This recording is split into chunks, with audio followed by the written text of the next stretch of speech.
नमस्कार एसटीभी च्याटमा यहाँलाई हार्दिक स्वागत छ। म प्रकाश गिरी। एसटीभी च्याटको आजको अङ्कमा हामी चर्चा गर्छौँ हाम्रो राजनीतिको सन्दर्भमा। हामीले 62-63 को आन्दोलनलाई एउटा पछिल्लो मानकको रूपमा मान्ने हो भनेदेखि त्यसपछि एउटा ठूलो राजनीतिक परिवर्तन भयो। राजनीतिक परिवर्तन मात्रै भएन, त्यसले एउटा ठूलो सामाजिक परिवर्तन पनि ल्याएको छ, चेतनामा पनि ठूलो विकास गरिदिएको छ।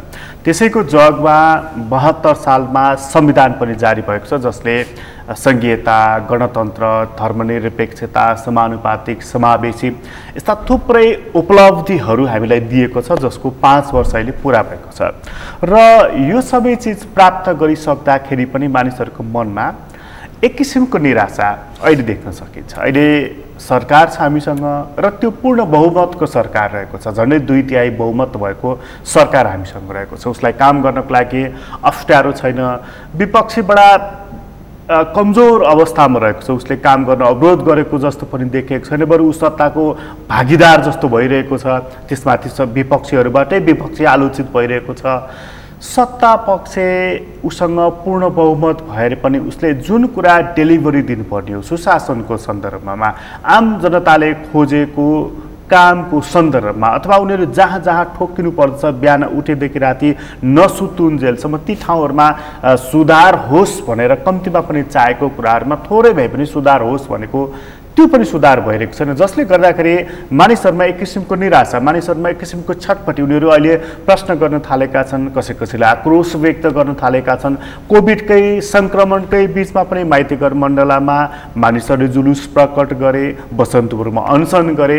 यस्तो सब किन भइरहेको छ? लोकतन्त्रमा यस्तै हो, यस्तै हुन्छ भनेर हामी उत्तर दिएर मात्रै हामी शान्त बस्न सक्छौँ कि अथवा यसलाई सम्बोधन पनि हामीले गर्नुपर्छ? आजको अङ्कमा हामीसँग कुराकानीको लागि नेपाल कम्युनिस्ट पार्टीको नेता नेत्री जे भन्नुहोस्, पूर्व सांसद, अहिले नेपाल कम्युनिस्ट पार्टीको नेता हुनुहुन्छ देवी खड्का, उहाँसँग हामी यसबारेमा अलिकति कुराकानी गर्नेछौँ। र मूलतः हाम्रो राजनीतिको चरित्र किन परिवर्तन भएन भन्ने आजको हाम्रो मूल प्रश्न रहनेछ। तपाईँलाई स्वागत छ। धन्यवाद। अब पूर्व सांसद हुनुभयो, तपाईँ सांसद हुनुभयो, संविधान सभामा पनि रहनुभयो, सबै हेर्दाखेरि अब त्यत्रो जनयुद्धमा लाग्नुभयो होइन, जनआन्दोलनमा लाग्नुभयो। अहिले यसो हेर्दाखेरि तपाईँहरू नि यो आन्दोलनको उपलब्धि, अहिले जे भइरहेको छ, मानिसहरूको फ्रस्ट्रेसन, त्यो दैनिक अन्तर्क्रिया तपाईँहरू गरिराख्नुहुन्छ, यो के कारणले रहेछ? हामी त यत्रो लडियो, झन्डै मरिएको थियो, बल्ल बल्ल बाँचेर आइयो, तर परिवर्तन त भएन। परिवर्तन नै भए पनि प्रगति भएन। के कारणले रहेछ? हामीले परिवर्तन गर्न खोजेको के, कहाँनिर चाहिँ चुक्यौँ हामी भन्ने के लागिरहेको छ अहिले तपाईँहरूको मनमा? मेरो विचारमा यसमा दुईवटा कारणहरू छन्। एउटा चाहिँ दीर्घकालीन अलि लामो समयको, जस्तो उदाहरणकै लागि हामीले 70 वर्षदेखि नेपाली समाजमा जातीय, क्षेत्रीय, लिङ्गे र वर्गीय सबै खाले उत्पीडनको हामी एकैसाथ अन्त गर्छौँ। सबै खाले आर्थिक असमानता, शैक्षिक असमानता, सबै खाले असमानताको एकैचोटि अन्त गर्छौँ र एउटा समुन्नत समाज निर्माण गर्छौँ। त्यसलाई राजनैतिक भाषामा समाजवाद भनेर हामीले पढाउँदै आयौँ। ठिक यहाँले भने जस्तै नयाँ संविधानको चाहिँ कार्यान्वयन सँगसँगै नयाँ निर्वाचित 3 तहका सरकारहरू बने। ती 3 तहका सरकारहरूबाट चाहिँ परम्परागत पुरानो योभन्दा अघिल्लो सरकारहरूको चाहिँ जस्तै भूमिका अपर्याप्त हुनु स्वाभाविक थियो। तर स्रोत, साधन, इच्छा शक्ति सबै कुराहरू चाहिँ त्यस्तै नै थिए। त्यसो हुँदाखेरि चाहिँ जनताको अपेक्षा र हिजो त्यही मान्छेले, त्यही चाहिँ टिमले, त्यही राजनीतिक तबकाले भनेको कुरा र अहिलेको व्यवहारमा भिन्नता पायो जनताले। त्यसर्थ यो एउटा स्वाभाविक खालको भिन्नता पनि थियो। तर अर्को अस्वाभाविक खालको अथवा गर्न सक्ने कुराहरू पनि त थियो होला नि त्यहाँभित्र, यही समयभित्र।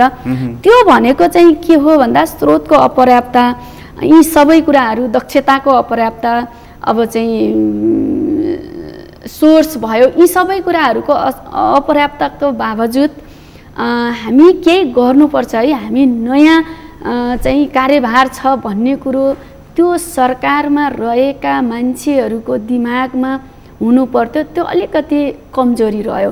त्यो कस्तो खालको कमजोरी भन्दाखेरि हाम्रो चाहिँ शासन सञ्चालनको चाहिँ प्रणाली अथवा पद्धति कार्यशैली जे भनौँ कस्तो रह्यो भन्दाखेरि आदेशात्मक अथवा चाहिँ माथिबाट तल लाने खालको।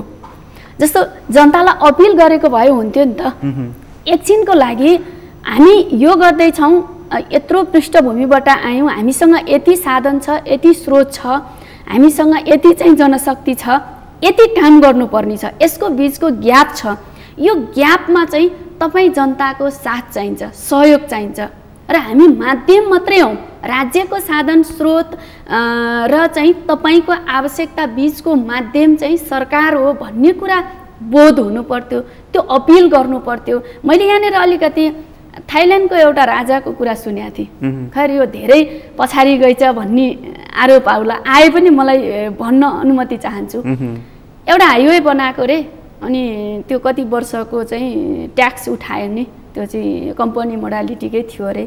अनि त्यहाँ जनताहरूले ठुलो विरोध गरे, हामी चाहिँ कच्ची नै बाटो अथवा चाहिँ सानै बाटो हिँड्थ्यौँ, यत्रो ट्याक्स कसले तिर्ने भनेपछि यो हाइवे नबनाइकन थाइल्यान्डको चाहिँ मुहार फेरिँदैन। त्यो कति 15 वर्ष 10 वर्ष कति थियो मैले सबै, यो 15 वर्ष 10 वर्ष तपाईँ जो त्यो ट्याक्स त्यो लेभलको ट्याक्स तिर्न सक्नुहुन्न, तपाईँ कच्ची बाटो हिँड्नुहोस्। अनि तिर्न सक्नेहरू त्यो बाटो हिँड्छन् भनेर कन्भिन्स गरेको थियो अरे एउटा राजाले। भनी हामी समाजवाद हुँदै साम्यवाद, संसारको सबैभन्दा समुन्नत समाज निर्माण गर्ने, त्यो पनि जनताको बिचमा रहेर जनताको साथ लिएर भन्ने सिद्धान्त बोकेकाहरूले हामी कहाँनिर चुक्यौँ त भन्दाखेरि सरकारले गरिदिन्छ। ब्लन्डर मिस्टेक, मलाई आलोचना नभन्नु, दुईटा टर्निङ पोइन्टमा एकदमै ठुलो मिस्टेक। माओवादी जनयुद्धको शान्ति प्रक्रियामा आइसकेपछि 10,000 युवाहरू जो चाहिँ लडाकु क्षमता भएको युवाहरू मर्न मार्न सबै थोक गर्न तयार भएको समाजको लागि तयार थियो। त्यति बेलाको नेतृत्व गरेको नेतृत्वले तपाईँले 10 वर्ष जसरी चाहिँ सङ्घर्ष के अरे चाहिँ लडाइँको बिचमा, ध्वंसात्मक लडाइँको बिचमा चाहिँ जुन त्याग गर्नुभयो, अब 5 वर्ष समाज रूपान्तरणको निमित्त अथवा आर्थिक सामाजिक रूपान्तरणको निमित्त त्याग गरिदिनुहोस् भनेर अपिल गरेको भएदेखि त्यो आदेश भुइँमा खस्न नपाउँदै चाहिँ त्यो कार्यकर्ता के गर्थ्यो त भन्दाखेरि कोदालो बोकेर अथवा गैँती बोकेर चाहिँ बाटो खन्न र चाहिँ जनताको घरमा चाहिँ गोबर सोर्न भयो नि जाने त तयारीमा थियो। मान्थ्यो नेतृत्वले भनेको भए मान्थ्यो। त्यहाँनिर हामी चुक्यौँ। मैले 1 मिनट, त्यस्तै खालको ऐतिहासिक मिस्टेक यो सरकारले गर्यो, हामीले गर्यौँ, मैले गरेँ होइन, यसमा म पनि अछुत छैन। त्यो भनेको चाहिँ धनी हुनको लागि काम गर्नुस्, बाँच्नको लागि त सरकार छ। वाह, बाँच्नलाई पर्याप्त थियो र छैन नि त। हाम्रो देश गरिब छ, हाम्रो देशमा चाहिँ परनिर्भर छ, सबै हिसाबले, खाद्यान्नको हिसाबले, स्वास्थ्यको हिसाबले चाहिँ हाम्रो भित्र दलालीकरण छ, शिक्षाको हिसाबले असमानता छ। हामी यी सबै कुराहरू चाहिँ अन्त्य गर्नको निमित्त एउटा समाजवादी मुलुक हो भन्न लायक बनाउनको निमित्त तपाईँ जनताको महत्त्वपूर्ण योगदान चाहिन्छ। म त मात्रै माध्यम हौ भन्नु पर्थ्यो नेतृत्व तहमा रहेको मान्छेले। त्यो कुरो हामीले भन्न सकेनौँ, हामी यहीँनिर चुक्यौँ। जसले गर्दाखेरि एकछिन त बोलुन्जेल त वाह वाह वाह भयो, त्यसपछि त लाग्यो शून्य छैन। अनि यो विद्रोहका स्वरहरू अथवा असन्तुष्टिहरू, त्योभन्दा सबैभन्दा ठुलो नैराश्य त, ठुलो एउटा निराशा पैदा हुँदैछ। त्यो निराशा भनेको चाहिँ त्यसले चाहिँ कुण्ठातिर लग्छ। कुण्ठाको विकसित रूप हुँदै जाँदा कहाँ जाँदा अन्त त फेरि हिंसामै हो जाने। त्यसो हुँदा हाम्रो समाज यतातिर जाँदैछ, अझै पनि समय सिद्धिएको छैन। हामीले जे भन्यौँ चमत्कारी कुराहरू, यो चमत्कारी कुराहरू तपाईँ जनताको साथ बेगर सम्भव रहेनछ है। जनताको साथ चाहिन्छ। विकासको मोडालिटी हाम्रो आफ्नो मोडालिटी बनाऊ भन्ने कुरा अपिल गर्न अझै समय छ। हामी भनेको जनतासँग चाहिँ संवाद गर्नु पर्थ्यो पारदर्शी ढङ्गबाट। त्यो पारदर्शी ढङ्गबाट संवाद नहुँदाखेरि के हुन्छ भने पब्लिकलाई थाहा हुँदैन नि त आन्तरिक अवस्था के छ भन्ने कुरा। यहाँनिर तपाईँले दुईवटा टर्निङ पोइन्टको कुरा गर्नुभयो। एउटा त्यत्रो जनआन्दोलन हाँकेर आएको त्यति बेलाको माओवादी जोसँग ठुलो मत थियो होइन 65 को चुनाव ताका, त्यो चाहिँ विद्रोहबाट आएको शक्तिले त्यो विद्रोहलाई विकासमा परिणत गर्न सक्नु पर्थ्यो नि त होइन। ऊ त्यहाँनिर चुक्यो। अहिलेको चाहिँ अब जस्तो संविधान जारी भएपछिको पहिलो यत्रो ठुलो मत प्राप्त भएको, यत्रो ठुलो मतादेश जनादेश जे भन्नुहोस् प्राप्त भएको सरकार यो पनि चुकिरहेको छ। तपाईँले यो दुईवटा टर्निङ पोइन्टको कुरा गर्नुभयो। यो टर्निङ पोइन्टको कुरा गर्दाखेरि पब्लिकसँग इन्टरेक्सनको कुरा तपाईँले जोड्नुभयो। म चाहिँ त्योभन्दा अलिकति माथि आएँ। पार्टीसँग संवाद गरिरहेको छ नेतृत्वले, पब्लिकसँग एकछिन अलिक पर राखौँ। जस्तो समाज उस्तो कार्यकर्ता, जस्तो कार्यकर्ता उस्तो नेता, अनि जस्तो कार्यकर्तालाई व्यवहार गरिन्छ त्यस्तै त्यो कार्यकर्ताले समाजसँग व्यवहार गर्छ। यसको अन्तर सम्बन्ध हुन्छ। त्यसो हुँदा त्यही खालको अवस्था छ। जसरी पब्लिकसँग संवाद टुटेको छ, पार्टीसँग पनि टुटेको छ। यो तपाईको चाहिँ जस्तो रुखको जरा चाहिँ जमिन मुनि गाडिएन भने के हुन्छ?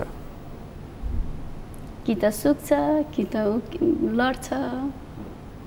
पार्टीको सम्बन्ध चाहिँ नेतृत्वको सम्बन्ध पार्टीसँग, पार्टीको सम्बन्ध जनतासँग भएन भने के हुन्छ? त्यो त खिनी सिद्धिनी नै बाटो हो। यो राजनीतिक नेतृत्व नि यो जेल पनि बसेको, प्रवासमा पनि बसेको, कतिपयको टाउको मूल्य यति भनेर तोकिएको यो खालको नेतृत्व हो नि त यो, होइन? यसलाई हाम्रो कस्तो छ, हाम्रो परिवेश कस्तो छ, हाम्रो जनताको जीवन स्तर कस्तो छ, उनीहरूले हरेक दिन भोग्नुपर्ने समस्या के छ भन्ने कुरा त थाहा छ नि, थाहा छ भन्ने लाग्छ हामीलाई। तपाईँलाई पनि त्यही छ जस्तो लाग्छ मलाई। तर त्यहाँ पुगेपछि सिंहदरबार एउटा प्रतीकात्मक अर्थको रूपमा ल्याउँ त्यो प्रशासन यन्त्रलाई, त्यो सिंहदरबारमा पुगेपछि यो कुराको अनुभूति उनीहरूलाई किन हुँदैन? यसबारेमा पनि मेरो एउटा फरक सोच छ। यद्यपि यो अब गलत हुन पनि सक्छ, तर मलाई लाग्ने कुरा म धेरै सोध्छु कि किन यस्तो भयो।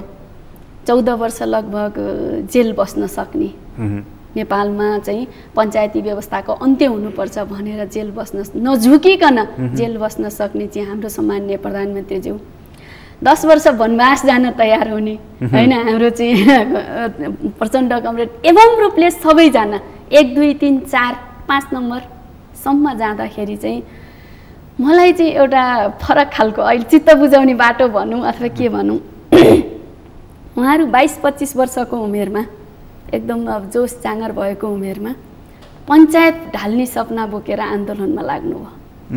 पञ्चायत ढल्यो, बहुदल आयो। यो बहुदल अपर्याप्त भयो है, यो चाहिँ सेरेमोनियल राजा अन्तत फेरि अब हुने हुन्छ भन्ने भयो। एउटा धारा चाहिँ अब जनयुद्ध मार्फत हतियारबद्ध लडाइँको माध्यमबाट चाहिँ म गणतन्त्र ल्याउँछु भन्यो। केही समय यही पर्याप्त छ भन्यो अर्को धाराले, तर पछि त अन्त त होइन, नहुँदो रहेछ भनेर शाहीको पछाडिको अवस्थामा चाहिँ उसले नि गणतन्त्रको चाहिँ पास गर्यो र यहाँसम्म आयो, गणतन्त्र नि आयो, नयाँ संविधान पनि लेखियो। अहिले तपाईँले भने जस्तो संहिता धारण यी सबै परिवर्तनहरू भए भनेपछि एउटा मान्छेको जिन्दगी, उहाँहरू लगभग 75 वर्षको पेरिफेरीमा हुनुहुन्छ। अब उहाँहरूको जिन्दगी चाहिँ सफल हो म यो एङ्गलबाट हेर्दाखेरि।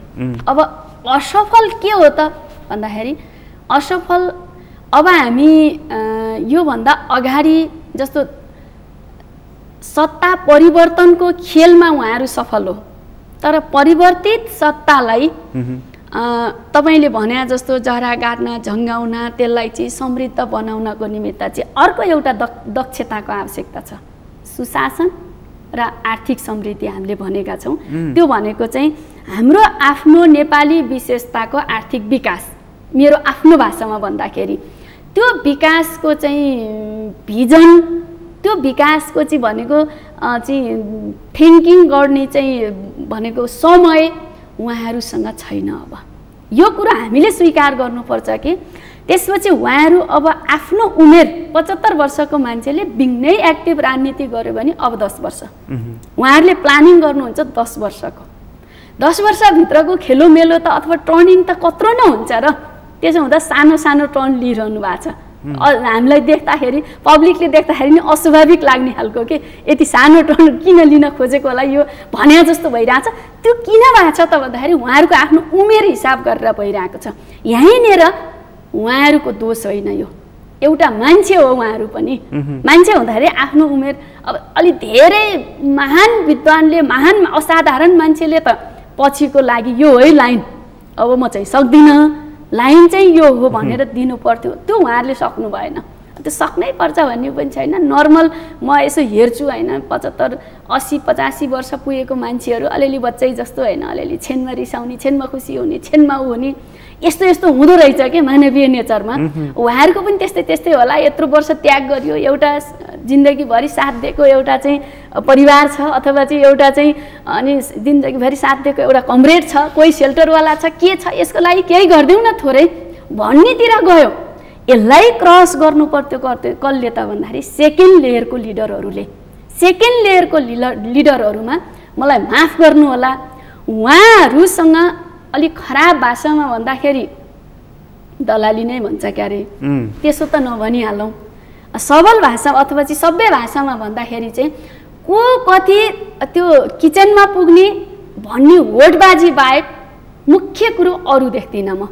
जसले गर्दाखेरि ड्यामेज भएको हाम्रो आन्दोलनको चाहिँ ऊ ड्यामेज भएको यहाँनिर छ। त्यसो हुँदाखेरि उहाँहरू अब त्यो सक्नुहुन्छ कि सक्नुहुन्न, रहन्जेल त उहाँहरू त्यो सिंहासनमा अथवा चाहिँ त्यो कुर्सीमा रहन्जेल त पूजा गर्ने र घुम्ने, त्यसपछि के गर्ने, कहाँ जाने भन्ने कुरा सोचेको मैले पाउँदिनँ। त्यसो हुँदा ग्यापिङ यहाँनिर हो भनेपछि पहिलो पुस्ताको त तपाईँले बडा मजाले कुरा गरिहाल्नु, एउटा एज ग्रुपकै कुरा गरिहाल्नु। त्यहाँ भइसकेपछि म कति वर्ष बाँच्छु होला, बाँचेको मध्ये मेरो सक्रिय राजनीति कति बेला हुन्छ, अहिले पनि फाइदा नले कहिले लिने, एउटा सामान्य मानिस भएर मानिस भएपछि त लोभ पनि हुन्छ, मोह पनि हुन्छ नि त। त्यही एउटा फल्स नोसन भन्छ, त्यसैमा घुमेर उनीहरूले हेरे, नाफा हेरे। म अहिले मन्त्री नभए कहिले हुने, म अहिले अध्यक्ष नभए कहिले हुने, म अहिले प्रधानमन्त्री मैले कन्टिन्यू नगरे कहिले खाने, यो चिजले काम गर्यो। तपाईँलाई सबैभन्दा बढी दोष चाहिँ दोस्रो पुस्तामा लाग्यो। दोस्रो पुस्ता हामीलाई बर्बाद बनाउने यत्रो ठुलो ग्याप राखिदिने नै दोस्रो पुस्ता हो। म ठोकेर भन्छु, रिसाउनुहोस् उहाँहरू, रिसाएर त के फरक, जो भनेको आँखा खोल्नुहोस् भन्ने आह्वान पनि गर्छु म। दोस्रो पुस्ताले चाहिँ के गर्नु पर्थ्यो भन्ने तपाईँलाई लागिरहेको? दोस्रो पुस्ता पनि पृष्ठभूमि चाहिँ उही हो। म फेरि पनि यो ध्वंस र निर्माणको दुवै क्षमता एउटै मान्छेमा हुँदैन भन्दा रहेछन् धेरैले। यो फरक हो। हिजोको चाहिँ यो 70 वर्षको चाहिँ श्रृङ्खला जे भयो नि ध्वंसकै श्रृङ्खला हो। पञ्चायत ध्वंस गरियो, राजा फालियो, अर्चिङ भनेको चाहिँ अब बहुदलीय व्यवस्था फालेर चाहिँ गणतन्त्र आयो भनेपछि यो यसमा प्रधान ध्वंस नै हुन्थ्यो। त्यति बेला के हुन्थ्यो त भन्दा आलोचना मुख्य हुन्थ्यो हैन, कमेन्ट गर्दै पुग्यो नि त, यसले यो गरेन, त्यो गरेन, यहाँ गरेन, त्यहाँ गरेन, अनि त्यसैले विकल्प चाहियो, त्यसैले परिवर्तन चाहियो, संविधानको परिवर्तन के अरे चाहिँ विकल्प चाहियो, कानुनको विकल्प चाहियो, राज्य संरचनाको विकल्प चाहियो, नेतृत्वको विकल्प चाहियो भन्ने कुरा हामीले गजबले भन्दै आयौँ। त्यसमा त्यो दोस्रो पुस्ताको नेता, दोस्रो पुस्ताको पङ्क्तिको नि कम योगदान छैन। अब एउटा बहस गर्ने बेला आएको छ कि यही पङ्क्तिभित्र ध्वंसकै श्रृङ्खलाबाट आएको पङ्क्तिभित्रबाट निर्माणको दिमाग भएको, क्षमता भएको, दक्षता भएको कोही पात्र निस्किन्छ कि अथवा बाहिरबाट आउने हो भन्ने चाहिँ हामीभित्रको चाहिँ एकदमै सोचनीय चाहिँ विषय हो। तर त्यो दोस्रो पुस्तामा पनि अघि तपाईँले भन्नुभएको जस्तो गणेश प्रवृत्ति रहेसम्म भनेको मेरो चाहिँ शिव पनि के अरे भगवान् पनि तिमी नै हो, माता पनि तिमी नै हो, पिता पनि तिमी नै हो भनेर फनफनी घुमेर किचनमा पुग्ने प्रवृत्ति रहेसम्म त तपाईँले भने जस्तो निर्माणको सृजनाको क्षमता त कहाँबाट आउँछ र? होइन, अहिले जस्तो अघि मैले भने विकासको सन्दर्भमा, अरू कामको सन्दर्भमा हामी पब्लिकसँग सम्बन्ध टुटायौँ भने नि, त्यसै गरी हामीले पार्टीभित्र पनि पार्टी मेम्बरसिप, पार्टीको सङ्गठन चाहिँ सुचारू गराउने यो सन्दर्भमा नि हामीले त्यो पब्लिकसँगबाट चाहिँ वारवर्ती आउने, लेनिनले भन्नुभएको छ पार्टीभन्दा बाहिर विशाल पार्टी छ, एउटा सन्दर्भमा सरल भाषामा भन्नुभएको छ। त्यो भनेको चाहिँ पार्टीमा जति मान्छे छ त्यो अपर्याप्त हो, के पर्याप्त छैन है, त्यो चाहिँ आउन दिनुपर्छ, तलबाट वारवर्ती आउन दिनुपर्छ समाजबाट चाहिँ, किनभने त्योभन्दा बाहिर ठुलो विशाल चाहिँ जनसमुदाय छ। त्यहाँ चाहिँ विभिन्न खालको योग्यता, क्षमता, सोच, मूल्य मान्यता बोकेका मान्छेहरू छन्, त्यो चाहिँ आउन दिनुपर्छ भन्नुभएको छ। तर हामी कहाँ यो कुरो पनि ग्याप छ। कसरी ग्याप छ भन्दाखेरि हामीले पार्टी अनुशासन अथवा चाहिँ केन्द्रीकृत उसबाट चाहिँ भातृ सङ्गठनहरू भनेको चाहिँ पार्टी भनेको विचार हो, अनि हामी त्यो विचारको काम गर्न पनि छोडेका छौँ विचार चाहिँ नयाँ नयाँ विचारहरू फाल्ने तलसम्म लाने यो काम पनि छोडेका छौँ। त्यसपछि हात खुट्टा भनेको चाहिँ जनवर्गीय सङ्गठनहरू अनि जनसङ्गठनहरू हो। जस्तो महिलाको आफ्नो भयो, अरू भनेको मजदुरको आफ्नो भयो, विद्यार्थीको आफ्नो भयो, युवाको आफ्नो भयो। यो ढङ्गले गइरहनु पर्थ्यो नि, सदस्यता चाहिँ त्यो आउने जाने त्यहाँ चाहिँ भइरहनु पर्थ्यो।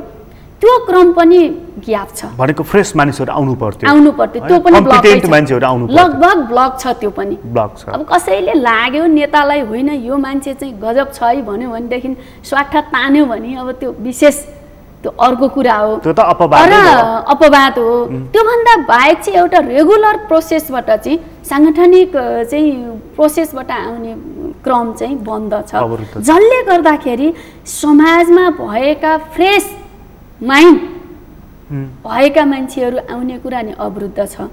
त्यही भित्रकोले नि हिसाब मात्रै गरेर बस्ने भयो। त्यो कस्तो हिसाब भन्दाखेरि म अझ खरो भाषामा यो 24 घको कर्मचारी, त्यो कर्मचारी क्षेत्रकै मान्छेले बढी बुझ्नुहुन्छ। ठ्याक्कै 24 घ कर्मचारीको चाहिँ बढुवा अथवा चाहिँ कार्यशैलीको सिस्टम अहिले हाम्रो पार्टीभित्र छ, नेपालको सबै राजनीतिक दलभित्र छ। त्यसले त कहाँबाट गति सिर्जना गर्छ? ठ्याक्क हेर्छ उसले होइन, म सहसचिव भएँ अब सचिव फाइल बढुवा। अझ त्यो पनि होइन, त्यो पनि एउटा चाहिँ क्रममा हुन्छ। 24 घ भनेको चाहिँ समय सेवाको समय अवधिको आधारमा 12 वर्ष पुगेपछि कम्तीमा पनि अनिवार्य एउटा तहमा पुग्ने भनेर यो भन्दा अहिले छ कि छैन मलाई यो धेरै अगाडि म जति बेला त्यति बेला यो 24 घको चाहिँ बढुवा भएको थियो, त्यो अलिकति चर्चा पनि चलेको थियो। त्यति बेलाको मलाई झल्को आउँछ कि हामी लगभग त्यतैतिर पुग्यौँ। म यति वर्षको सदस्य, म सिनियर, अब मेरो पालो होइन। यति वर्ष पुगिसकेपछि अनिवार्य यो तहको बढुवा हुने भनेर त्यति बेलाको एउटा व्यवस्था थियो। त्यसले चाहिँ पार्टीमा अलिकति इनोभेटिभ आइडिया भएको, अलिकति करिस्मेटिक है। तपाईँ जुन भनिदिनु थियो ध्वंस र निर्माण सँगसँगै चल्न सक्दो रहेनछ। जसले ध्वंस गर्छ त्यसले निर्माण त गर्न सक्दैन। मलाई 55-56 सालतिर जस्तो लाग्छ कृष्णप्रसाद भट्टराईको भाषणको एउटा सम्झना हुन्छ। हामीले चाहिँ जीवनभर आन्दोलन गऱ्यौँ, हामीलाई व्यवस्था ढाल्ने कुरा थाहा भयो, कसरी सडकमा मानिस उतार्नुपर्छ भन्ने कुरा थाहा भयो, तर कसरी यो देश निर्माण गर्ने, त्यो ध्वंस गरेको चाहिँ कसरी निर्माण गर्ने भन्ने कुरा त हामीलाई थाहा भएन। किनभने हाम्रो सम्पूर्ण ध्यान नै ध्वंस गर्नेमा गयो। निर्माणको लागि चाहिँ अलग नेता हुनुपर्छ भनेर उहाँको भाषण थियो त्यति बेला। 56को चुनाव ताक जस्तो लाग्छ मलाई। भनेको त्यो कुरा चाहिँ सही रहेछ भन्ने आज आएर पुष्टि भयो त्यसपछि। हामीले जस्तो मैले यसलाई अझ प्रस्ट्याउँदाखेरि चाहिँ हामी आयौँ त्यो पृष्ठभूमिबाट, अझै हामीले सिकाउँदै अँगाल्दै आयौँ अर्कै चाहिँ भनेको समाज साम्यवादी चाहिँ सिद्धान्त। तर हामी अवलम्बन गरिरहेका छौँ के भन्दाखेरि आयातित विकासको मोडालिटी। नेपालको विकासको मोडालिटी टोटल आयातित हो, यहाँको ओरिजिनल के पनि छैन। एउटा न एउटा त प्रतिपादन गर्नु पर्यो नि त। नेपालको धरती सुहाउँदो, माटो सुहाउँदो। म एउटा मात्रै सानो उदाहरण यहाँलाई दिन्छु।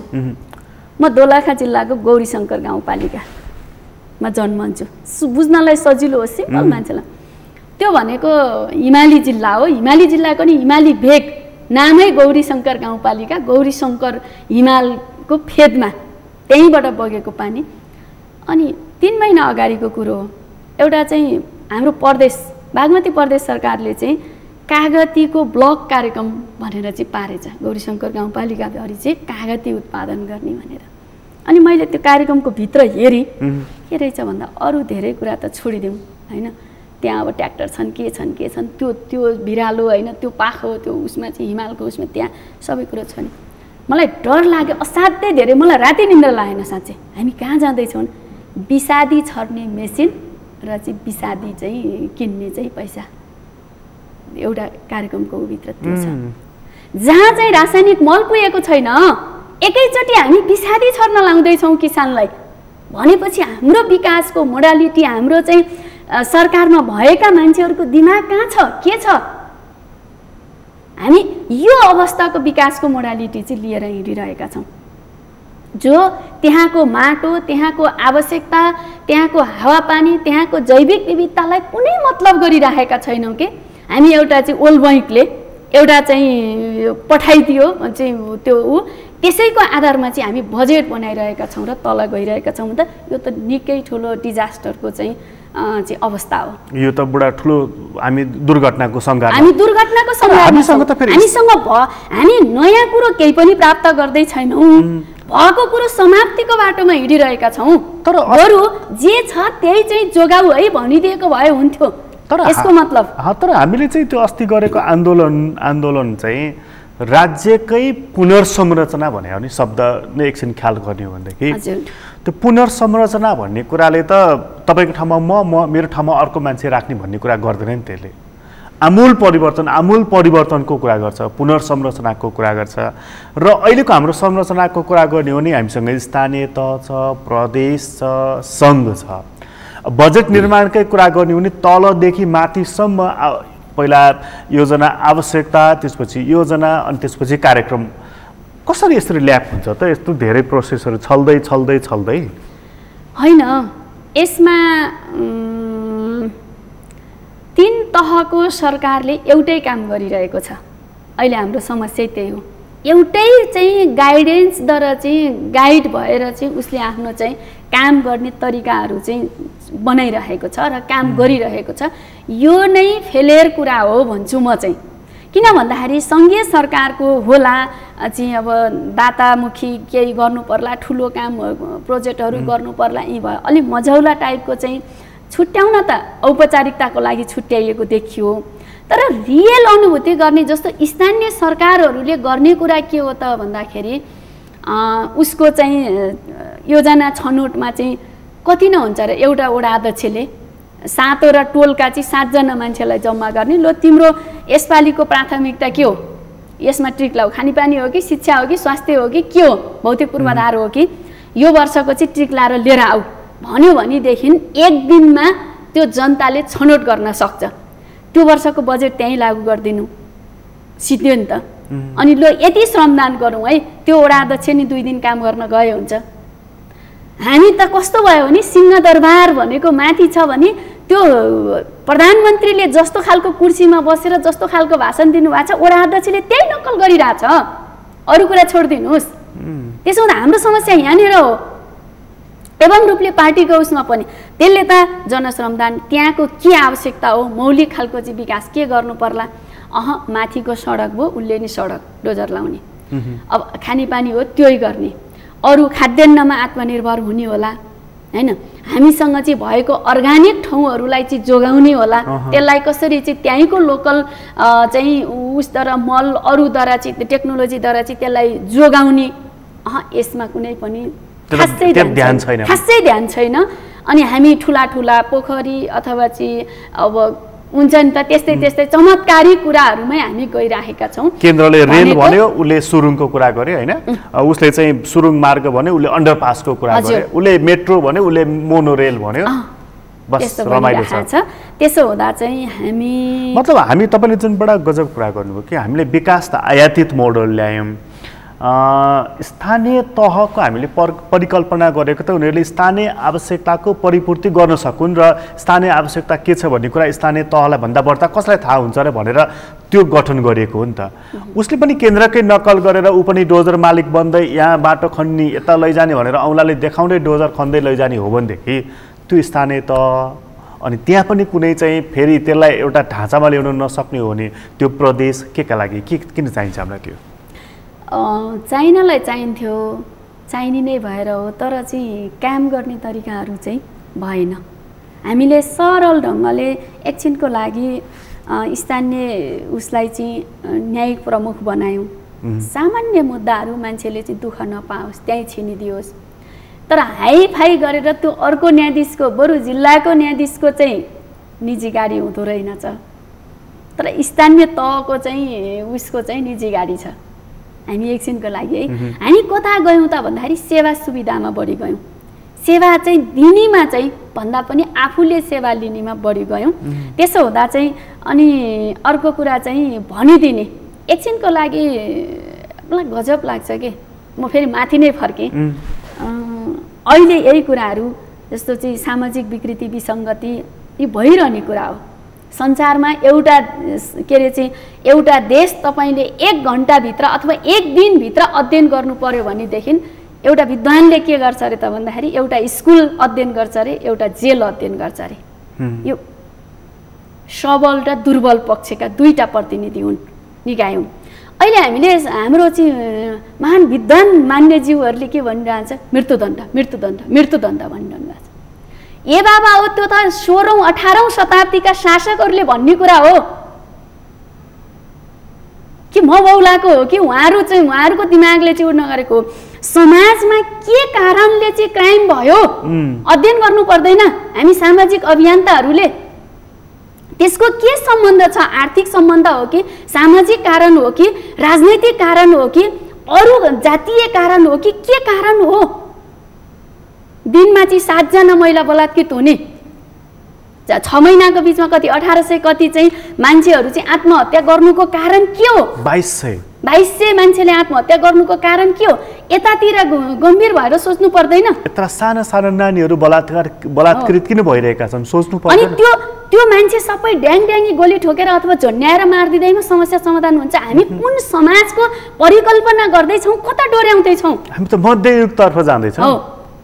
मलाई एकदमै धेरै हिजो अस्तितिर चाहिँ मान्यज्यूहरूको क्याम्पेन सुने मलाई एकदमै धेरै लज्जाबोध भयो। बारम्बार कस्तो खालको चेतना हो? समाजको अगुवा हुँ म भनेदेखि समाजमा त सबै खाले मान्छे हुन्छ नि, त्यसलाई उपचार गर्ने ट्रिटमेन्ट गर्ने यो सबै दायित्व भएर नै अग्रणी भएको होला, नेतृत्व भएको होला नि त। नराम्रो चिज फालिदिने कन्टेनरमा, राम्रो चिजलाई वाह गर्न त जसले नि गरिहाल्छ नि। नेतृत्व भनेको त्यो हो, सामाजिक अभिभावक पनि हो नेतृत्व भनेको।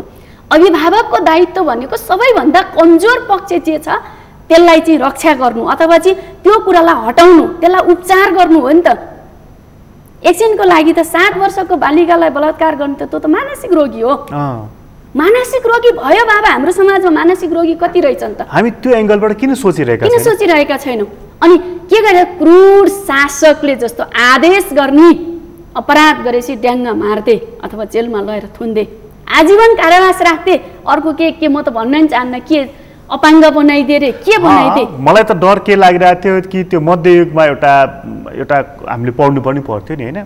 यस्तो खालको चाहिँ अपराध गर्नेलाई ढुङ्गाले हानिकन मारेर सजाय दिने चलन थियो नि। अहिले पनि छ उसमा, के अरे चाहिँ कतिपय मुस्लिम कन्ट्रीहरूमा छ, अहिले कुरानमा त्यो व्यवस्था छ। अब हाम्रो मान्यजीहरूले पनि यो प्रस्ताव ल्याउनु होला कि भन्ने मलाई हिजो अस्ति डर पो लागिरहेको थियो। अब हामी त्यतै जाँदैछौँ।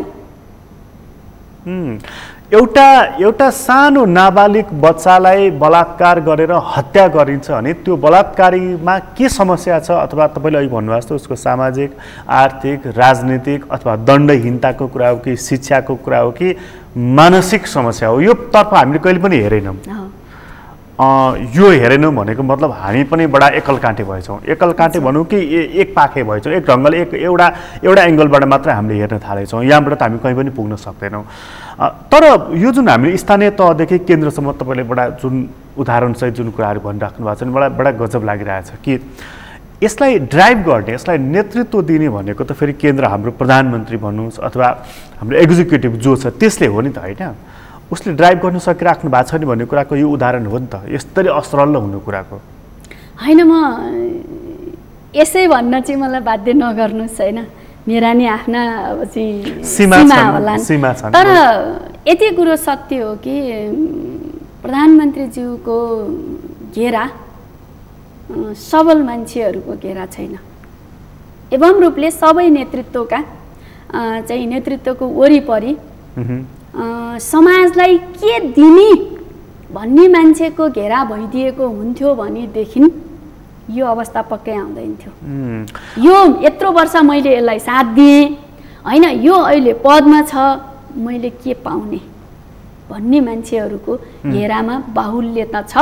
म यति कुरा भन्न चाहन्छु। त्यसले त राम्रो सन्देश दिँदैन। जस्तो अब तपाईँ काठमाडौँ बस्नुहुन्छ, दोलखा घर छ, आउजाउ गरिराख्नुहुन्छ, पार्टीको कामले आउजाउ गर्नु पर्यो, व्यक्तिगत कामले आउजाउ गरिराख्नु पर्यो भनेको चाहिँ उहाँहरू त कालो सिसाको गाडी चढेर खुर्र आउनुहुन्छ जानुहुन्छ सकिहाल्यो। उहाँलाई पब्लिकले कहिले कमेन्ट गर्ने गरिहाल्यो पनि हजुर राम्रो छ हजुर भनिहाल्छ सकिहाल्यो। अझ माला लगाइदिन्छन् यति आँखा पनि चोप्ने गरी। तपाईँहरू जो पब्लिकसँग गएर पनि इन्टरेक्सन गर्नुपर्ने हुन्छ, उनका गाली पनि सुन्नुपर्ने हुन्छ, साग किन्न जाँदाखेरि पनि एउटाले त्यहाँ व्यङ्ग्य कसिराखेका हुन्छन्, हेर नेताहरू यो देशका चोर भनिराखेका हुन्छ। त्यहाँनिर चाहिँ केन्द्रमा चाहिँ को मन्त्री हुने, मन्त्री परिषद पुनर्गठन गर्ने रे प्रचण्ड र ओली बैठक छलफल निष्कर्षविहीन यस्ता कुराहरू सुनिरहँदाखेरि चाहिँ मानिसहरूले के प्रतिक्रिया दिन्छन्, के गुनासो गर्छन्, के दुखेसो गर्छन्, अथवा तपाईँहरूले यसो फेस रिड गर्दाखेरि मान्छेको के पाउनुहुन्छ? होइन, समाज पनि अब अहिले कस्तो छ भने विकल्पविहीन जस्तो।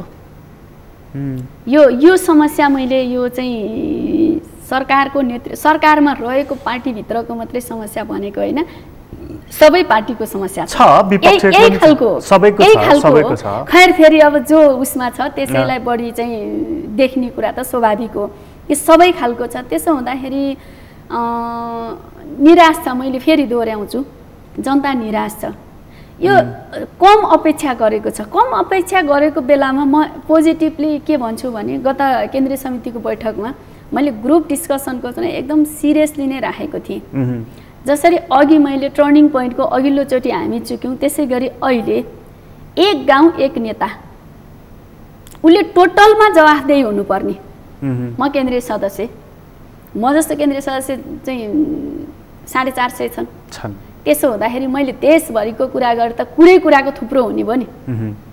यहाँ त काम हो कि त चाहिँ ठ्याक्क मैले गएर चाहिँ डकुमेन्ट गरेर चाहिँ त्यसलाई सर्कुलेट गर्न सक्नु पर्यो, त्यो अवस्था छैन भनेपछि त पुरै कुरामा चाहिँ रिङ्गिने भयो।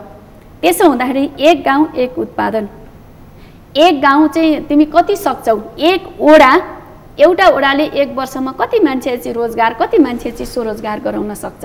त्यहाँको सामाजिक सांस्कृतिक सबै कुराहरूको चाहिँ सुधार गर्ने, समाजवादी संस्कृति चाहिँ त्यहाँ लागू गर्ने, समाजवादी अर्थतन्त्रको बारेमा ए बाबा हो सकेन चाहिँ भन्ने कम्तीमा जानकारी त होस् न, यो हो समाजवादी अर्थनीति हैन भन्ने कुरा। त्यो कुराबाट हामी चुक्यौँ र हामी कता गइरहेका छौँ भन्दाखेरि आयातित विकासको मोडालिटी अनि दलाल मनस्थिति कार्यकर्ताको हामी सबैको। अब त्यो त्यहाँ गएर मेहनत गर्दाखेरि चाहिँ अब चाहिँ टाइम लाग्छ भनेपछि हामीले काहीँ न काहीँ त आर्जन त गर्नु पर्यो। दलाल खालको चाहिँ हाम्रो चाहिँ मनस्थिति कार्यशैली छ। त्यसो हुँदा चाहिँ हामी तल जोडिरहेका छैनौँ, उम्मो फर्किएका छौँ। कता फर्किने, कता उत्तरदायी हुने भने पिरामिडीय आकार भन्छ चाहिँ सङ्गठनको, कम्युनिस्ट सङ्गठनको उसमा हामी चाहिँ छाता आकारको सङ्गठन, माथि ठुलो त्यस पछाडि तल तल तल हामी यस्तो हुँदै गइरहेका छौँ। त्यसो हुँदाखेरि चाहिँ तल जनता कहाँ ठ्याक्कै जनताको डे टु डेको समस्यालाई हल गरिदिने, कानुन सम्मत ढङ्गले हल गरिदिने, मलाई त लाग्छ सायद त्यो बलात्कार गर्नु कतिपय क्षेत्रहरूमा 2 नम्बर प्रदेश कर्णाली प्रदेश जहाँ मान्छे महिला मान्छे हो भनेर स्वीकार्न थालेको थोरै समय मात्रै भयो।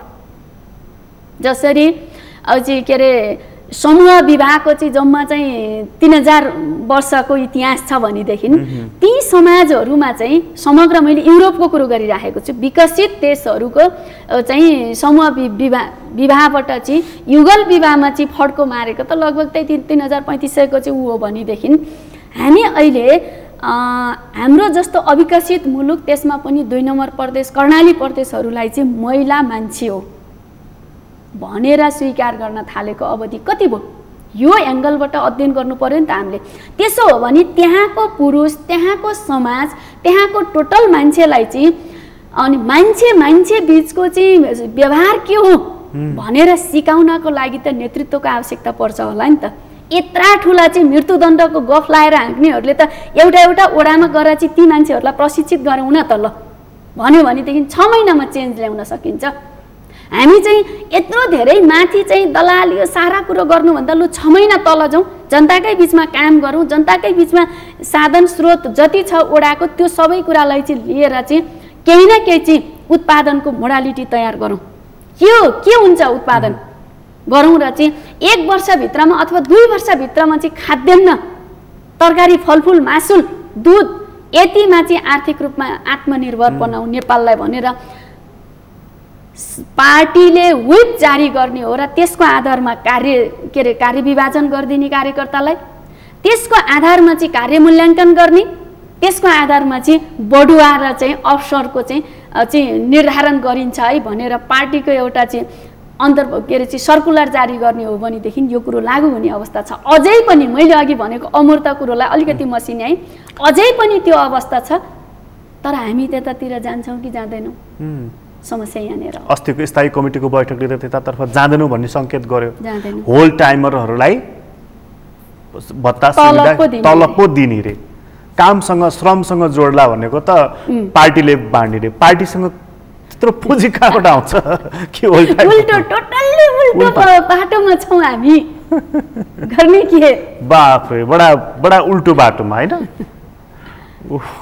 बडा गजब लाग्यो। अर्को यो फेरि यता संसदमा अर्को एउटा विधेयक आउँदैछ, चर्चामा छ, अहिले त संसद नभएको हुनाले आइराखेको छैन कि व्यक्तिले यदि कुनै निजी व्यवसाय गरिरहेको छ भनेदेखि त्यसलाई छाडेर राजनीतिमा आउनुपर्ने भन्ने विधेयक आउँदैछ, चर्चामा छ। त्यो पनि छ, त्यो पनि बडा गजबको। तपाईँले भनेको भन्दा बिल्कुल पृथक बाटो भयो त्यो त। पृथक भयो। व्यक्तिलाई श्रमसँग जोडौँ, राजनीति अलग कुरा हो, सेवा हो, त्यो व्यवसाय होइन भन्ने तपाईँको जुन मूल धारणा, मूल थिममा बसेर तपाईँ बोलिराख्नु भएको छ, त्योभन्दा बिल्कुल फरक ढङ्गबाट पार्टी पनि राज्य पनि चल्न खोजेको भनेको यसले हामी बिल्कुल शून्यमा रहेछौँ। मतलब कसरी शून्यमा भन्दाखेरि कहिले तपाईँहरू जस्तो 10 वर्षसम्म जनयुद्ध तपाईँहरूले गर्नुभयो, अरूले फरक प्रकारको गर्नुभयो। मलाई एउटा कुरा भनिदिनुहोस् इमान्दारीपूर्वक कि त्यति बेला राज्य व्यवस्था परिवर्तन गर्ने, राज्यको संरचना पुनर्संरचना पनि गर्ने, ध्वंसपछि निर्माण भन्ने तपाईँहरूको नीति थियो होइन? निर्माण कसरी गर्ने भन्ने बारेमा पनि तपाईँहरूको त्यो कमिटीहरूमा छलफल हुन्थ्यो त्यति बेला? कम छलफल भयो, जसको कारण अहिले हामी चाहिँ समस्या बेहोरिरहेका छौँ। ध्वंस यसरी गर्ने, यसरी यहाँ पुग्ने, त्यस पछाडि के गर्ने? राज्य सत्ता ल्याउने। राज्य सत्ता ल्याएपछि के गर्ने भन्दाखेरि हामी जनताका प्रतिनिधि, अझ ठेट भाषामा भन्दा सर्वहारा वर्गको प्रतिनिधि राज्य सत्ताको मालिक हुन्छ। जनता मालिक जनताको चाहिँ जनता नै सत्ताको मालिक हुन्छ भन्नेसम्म हामीले गजबले पढ्यौँ।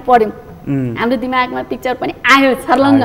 तर त्यो पछाडि नेपालको चाहिँ भौगोलिक अवस्था, यहाँको चाहिँ आर्थिक क्षमता, अनि त्यसपछि यहाँको चाहिँ विविधता, यहाँको चाहिँ अब चाहिँ जैविक विविधता, अरू सबै विविधताको आधारमा हामीले कस्तो खालको चाहिँ आर्थिक नीति लिन्छौँ र हामी आर्थिक विकास गर्छौँ भन्ने कुरामा चाहिँ उत्पादनको बहस भएन, वितरणको मात्रै भयो। एक थरी मानिसहरू चाहिँ अहिले यो पनि भन्न थालेका छन् कि अब तपाईँले अहिले भनिहाल्नुभयो मेरा पनि केही सीमाहरू छन् भनेर। त्यो सीमालाई पनि ख्याल गरेर के भन्दैछन् भने नेपालमा चाहिँ अब कम्युनिस्ट पार्टी त धेरै छन् हामीसँग, त्यसमध्ये अहिले त अब ठुल्ठुलो पार्टीहरू पूर्व एमाले, पूर्व माओवादी मिलेर नेकपा बनेको छ। कतिपय मानिसहरू अहिले के भन्दैछन् भने एमाले अलग रहँदा, माओवादी अलग रहँदा यिनीहरू प्रतिस्पर्धी पनि थिए, प्रतिस्पर्धी सङ्गठनको हिसाबले पनि, विचारको हिसाबले पनि, नेतृत्वको हिसाबले पनि थियो। यी दुइटै मर्ज भएर एउटै बनिसकेपछि न प्रतिस्पर्धा भयो न विकल्प भयो। बडा गम्भीर गल्ती भयो यो भनेर मानिसहरू, कतिपय मानिसहरू अहिले चाहिँ चिया चौतारमा बहस गरेको कयौँ विश्लेषणहरू पनि आइरहेका छन्। तपाईँहरूलाई के लाग्छ? विचारको ठुलो भिन्नता नभएरै हो भन्ने निष्कर्षमा छौँ हामी चाहिँ पार्टी एकीकरणको सन्दर्भमा चाहिँ। तर व्यवहारिक कारणहरू चाहिँ यहाँले भनेका केही कुराहरू सत्य हुन्। हामी चाहिँ लगभग प्रतिस्पर्धी विहीन जस्तो, अब प्रतिस्पर्धा भयो नि पार्टीभित्रै प्रतिस्पर्धी पनि सत्ता अथवा चाहिँ पक्ष विपक्ष जस्तोको अवस्था थोर बहुत छ केही नढाँटी भन्दाखेरि। अनि त्यसले गर्दाखेरि अब केही कार्यशैलीगत चाहिँ पृष्ठभूमिको भिन्नता मात्रै देखाइरहेका छौँ हामीले। पृष्ठभूमिको भिन्नतासहित अलिकति कार्यशैलीगत भिन्नताहरू पनि थोर बहुत छन्, त्यसलाई हामी मिश्रित गराउन खोजिरहेछौँ। तर यसलाई चाहिँ दुईटा चिजको चाहिँ ठ्याक्का भएपछि त्यो जमेर बस्यो कि त्यसलाई खोल्नु पर्थ्यो र न त्यसका चाहिँ घोलिन बाँकी चिजहरू पनि घोलिन्थे। अनि त्यसपछि चाहिँ नमिलेका कुराहरू पनि मिल्थे होलान्। तर हामी अथवा अर्को आकार ग्रहण कलर लिन्थ्यो भने पनि त्यसपछि लिन्थ्यो होला नि घोलिएर।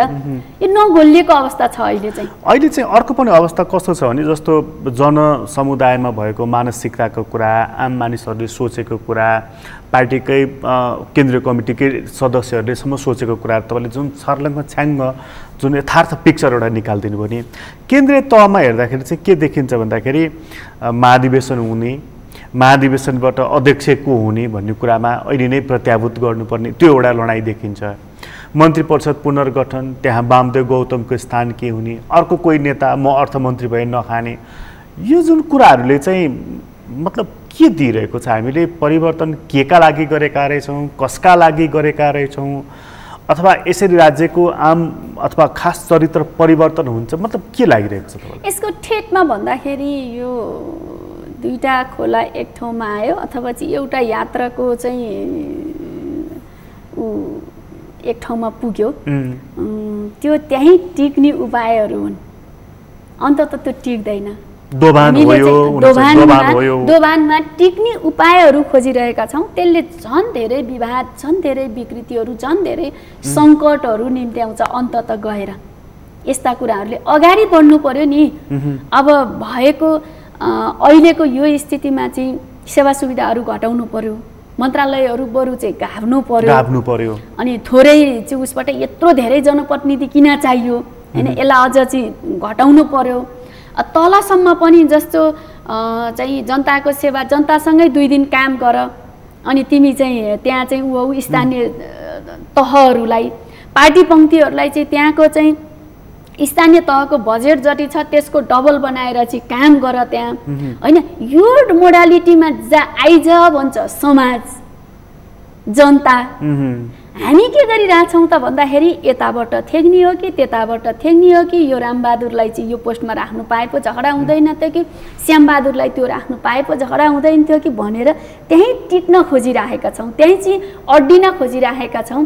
त्यो अड्डिन खोज्नु भनेको चाहिँ आन्दोलनको हिसाबले, राजनीतिक इतिहासको हिसाबले पनि त्यो निकै ठुलो चाहिँ महँगो हुनेवाला छ।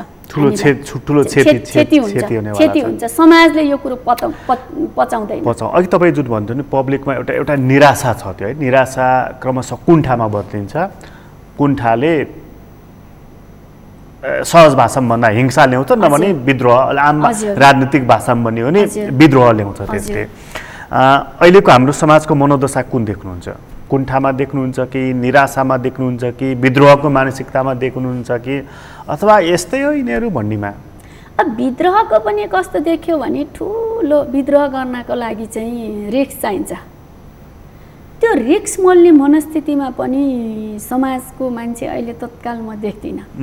किनभने धेरैचोटि रिस्क मोल्यो नि त नेपाली जनताले। जतिचोटि रिस्क मोलेर आए पनि आखिर कुरो उस्तै हो रहेछ, यो सतीले सरापेको मुलुक हो कि अथवा यस्तै रहेछ क्यारे भन्ने जस्तो चाहिँ मनस्थितिमा जनता छ। त्यसो हुँदा चाहिँ यसले चाहिँ निराशामै चाहिँ बढी लान्छ होला केही समय चाहिँ जस्तो लाग्छ। निराशाले त मास फ्रस्ट्रेसन ल्याउँछ नि त। फ्रस्ट्रेसन ल्याउँछ। अब त्यति बेला भन्न सकिँदैन, कोही अब त्यस्तो आयो कोही शक्ति, अनि त्यसलाई चाहिँ टिपेर चाहिँ उसले चाहिँ अब एउटा वेमा लाने खालको चाहिँ अब विचार सोच भएको नेतृत्व कोही आयो भने त होला।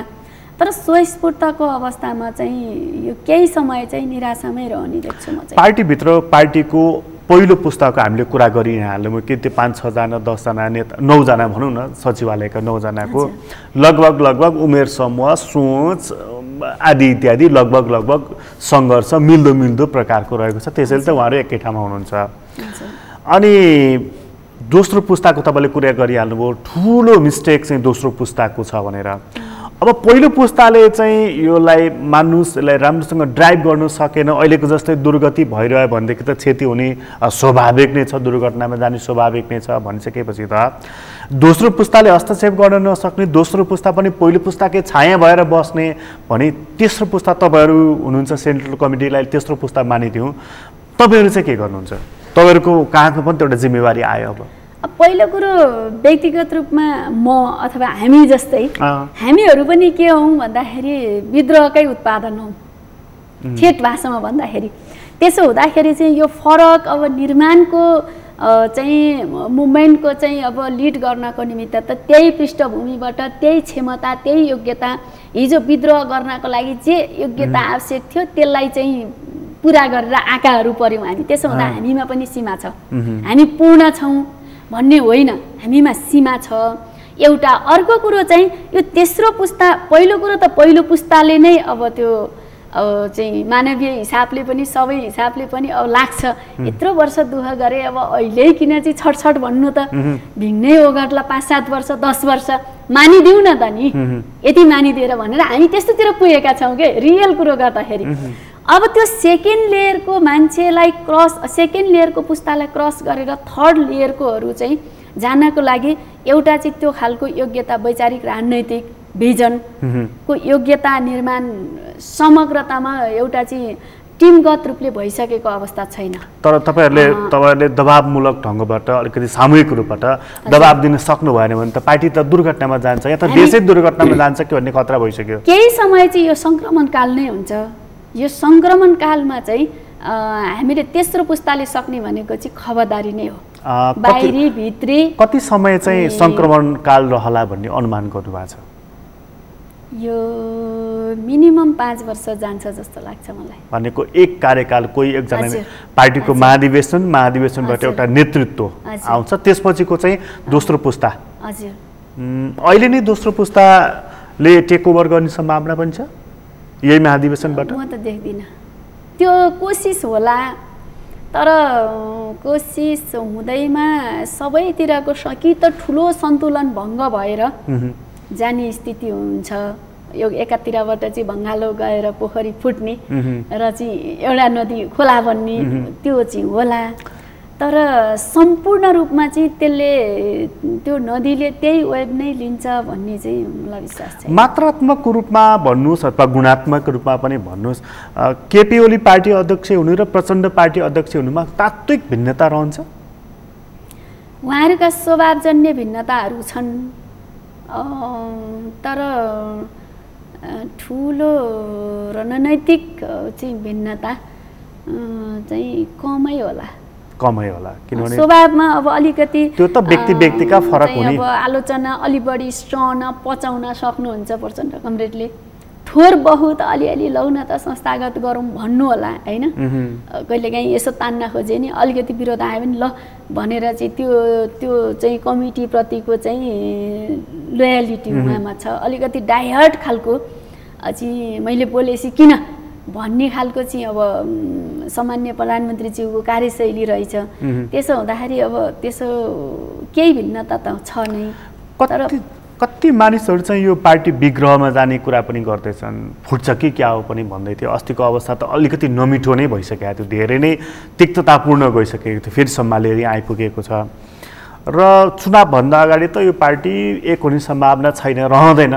कति मानिसहरू भन्छन्, वाम विश्लेषकहरू हामीसँग कुरा गर्दाखेरि। तपाईँलाई के लागिरहेको छ? पार्टी फुट्ने कुरो होइन, कसैको सोच होला, तर नगर्ने छ। फुट्ने कुरामा अहिले समग्र पक्ष छैन भनेको बहुमत त्यहाँभित्रको नि बहुसङ्ख्यक कार्यकर्ताको चाहिँ फुटोस् भन्ने चाहिँ चाहना छैन। यो पार्टी यहीँभित्र यो चाहिँ ठुलो एउटा केन्द्रीकृत अवस्थामै रूपान्तरित होस् भन्ने चाहना तलको छ र हाम्रो पनि त्यही हो। यो करिब करिब चर्केको सिसा जस्तो हो भन्छ नि कति मानिसहरू चाहिँ। चर्केको सिसा जस्तो भन्नुभन्दा पनि म चाहिँ फेरि भन्छु, दुईटा भङ्गाला आएर एक ठाउँमा मिसिएको छ। यो पार्टीलाई चाहिँ पार्टीको एकताई पूर्ण भइसकेको छैन। त्यसो हुँदाखेरि चाहिँ यसलाई चाहिँ पूर्ण गराएर चाहिँ एउटा मुभमेन्टमा लाने हो भनेदेखि चाहिँ यो चाहिँ मिश्रित हुन्थ्यो। मिश्रित अन्तर्घुलित हुँदाखेरि चाहिँ नयाँ कलर आउने, नयाँ जीवन प्राप्त हुने चाहिँ हुन्थ्यो। त्यो गराउन सक्ने कि नसक्ने, त्यो भनेको चाहिँ पार्टीको विधानमा रहेर कसैको आग्रह पूर्वाग्रह अथवा चाहिँ कुनै विशेष के अरे चाहिँ व्यक्ति विशेषको नेतृत्वको चाहना भन्नुभन्दा पनि पार्टीको विधानसँग ढङ्गको चाहिँ एउटा चाहिँ कामहरू चाहिँ अगाडि बढ्यो भनेदेखि अभियानहरू अगाडि बढ्यो भनेदेखि चाहिँ यसले नयाँ गति प्राप्त गर्छ र त्यो नयाँ गति प्राप्त गर्नको लागि सकभर छिटो महाधिवेशन भयो भने एउटा टुङ्गोमा पनि पुग्छ नि त हैन महाधिवेशन आफैमा समस्याको हल हो त्यो कति सत्य महाधिवेशन कसरी गरिन्छ भन्ने कुरा पनि मुख्य हो फेरि महाधिवेशन जस्तो फुल पार्टी सदस्यहरूको नीति निर्माणको राइट्स हैन लाई आत्मसातीकरण गरेर गरिन्छ कि पूर्व एउटा केही सहमति गर्ने त्यो सहमतिलाई अनुमोदन गराउने गरेर गरिन्छ यो दुईटाले भर पर्छ फेरि पहिल्यै केही सहमति गरेर महाधिवेशनमा हलमा जाने जस्तो देखिँदैछ अहिले चाहिँ त्यसले गति प्राप्त गर्दैन ठुलो गति प्राप्त गर्दैन किनभने हामीले भ्रम दिनु हुँदैन राम्रो गर्न नसके पनि समाजलाई ढाँट्नु हुँदैन यो चाहिँ मेरो आत्माले भन्छ पहिल्यै केही सहमति गरेर ल ताली पिट्नुस् तपाईहरु भन्नको लागि चाहिँ त्यसले खासै गति पैदा गर्दैन त्यसले गति पैदा गर्दैन प्रचण्डजीलाई चाहिँ पहिल्यै सहमति अध्यक्षको लागि पहिल्यै सहमति गर्ने कुराहरू चलिराखेका छन् त्यो होला अब पार्टीको एउटा लिएर अथवा चाहिँ पार्टी स्वार्थमा त्यो ठीक छ अब तर जनताको अपेक्षा चाहिँ त्यति मात्रै छैन दुईटै कुराको प्रतिनिधित्व मैले गर्छु जस्तो लाग्छ अब एउटा एंगलबाट हेर्दाखेरि अलि अनब्यालेन्स जस्तो कसैलाई जिम्मेवारी थुप्रेको जस्तो कसैले जिम्मेवारी नपाएको स्थिति जस्तोको अवस्थामा त्यो पार्टीभित्रको अन्तर्विरोध चाहिँ हल होला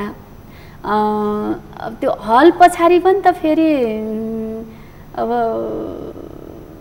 त्यहाँ त दुवै टिम हुन्छ दुवै टिमले चाहिँ होइन फ्रेस भएर स्वस्थ प्रतिस्पर्धाको आधारमा चाहिँ गर्ने एउटा चाहिँ संस्कृति एउटा चाहिँ वैचारिक आत्मसातीकरण अनि केही वैचारिक ठिकै छ नेतृत्वको हकमा नेतृत्व चयनको हकमा चाहिँ दुईवटा कुरा हो महाधिवेशनले गर्ने भनेको एउटा विचार निर्माण विचार पास गर्ने भनेको पार्टीको लाइन पास गर्ने अर्को चाहिँ नेतृत्व छनौट ठिकै छ नेतृत्व छनौटको क्रममा यही गरौँ तर चाहिँ विचारको चाहिँ अबको लाइन पास गर्ने 5 वर्ष चाहिँ कुन आधारमा चाहिँ केमा टेकेर चाहिँ समाजको चाहिँ ड्राइभ गर्छौँ हामी पार्टीले भन्ने कुरामा बहस भएन त्यसमा विचारमा बहस भएन त्यसमा नि उही अवस्था रह्यो भनेदेखि चाहिँ त्यसले गति पैदा गर्दैन तपाईलाई धेरै धेरै धन्यवाद यहाँलाई पनि धन्यवाद आदरणीय दर्शकवृन्द तपाईलाई पनि धन्यवाद आज हामीले कुराकानी गर्यौं नेपाल कम्युनिस्ट पार्टी नेकपाको नेता पूर्व सांसद देवी खड्कासँग उहाँसँगको कुराकानीहरूलाई यति नै एसटिभी च्याटबाट म प्रकाश गिरीलाई बिदा दिन सगरमाथा टेलिभिजन हेर्दै गर्नुहोला नमस्कार